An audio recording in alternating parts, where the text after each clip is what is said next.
Hi, I'm Steve Thomas, and you're watching a web-based series of programs on building materials, problems, and solutions. Today we're on New Hampshire's Lake Winnipesaukee. It is the largest freshwater lake in New Hampshire. It's right on the edge of the White Mountains, and it's extraordinarily beautiful. It's also really green. And it's green because we get a lot of water. It's also right now hot and humid because it's summer, and in the winter, of course, it's very cold. And that combination of temperature range and a lot of water is tough on building materials. Now, this particular project is on the lake. The family wanted access to the lake, and to do that, they built a series of decks and steps and platforms that lead down to the boat deck. They also wanted a high level of finish on all these surfaces and a low level of maintenance, and what that indicates is the synthetics. And there's a number of them out there.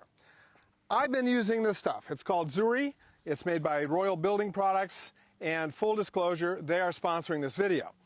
It's expanded polyvinyl chloride, PVC, so you can see the cell structure there, and then it's got a photorealistic layer. It looks like wood, and then it's covered with a really tough wear layer that's also pretty slip resistant. Comes in all these different colors, and what I like is that it comes as a system. So you've got the planks here, and then you've got the edge detail here. So you can use this on stairs and to rim the deck and so on. Now, the cool thing about this stuff is that you can bend it. And that allows you to do these curves, like these inside curves you see on the boat deck down there. And then we're setting up to do this great big curve on the end of the deck. Let's see how it works. So it's 30 degrees colder this morning than it was last night. 90 degrees when we left last night. 60 degrees this morning. Is that going to affect the way this stuff heats up? It's going to cool a lot faster, so we need to move quickly. Okay. So we're laying the edge piece in this kind of sandwich of insulation. And then this is a heating pad. Correct.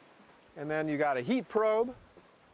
Yep, that tells us our internal temperature. What do you need for an internal temperature? 170 to 175. And then another heat pad.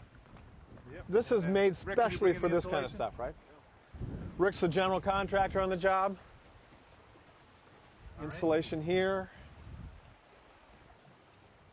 Just a 2x4 on top to keep the insulation from blowing off because it's wind's blowing pretty good here. And then you set the temperature? So our goal is 185 external, 175 degrees internal. Now we wait. You guys ready?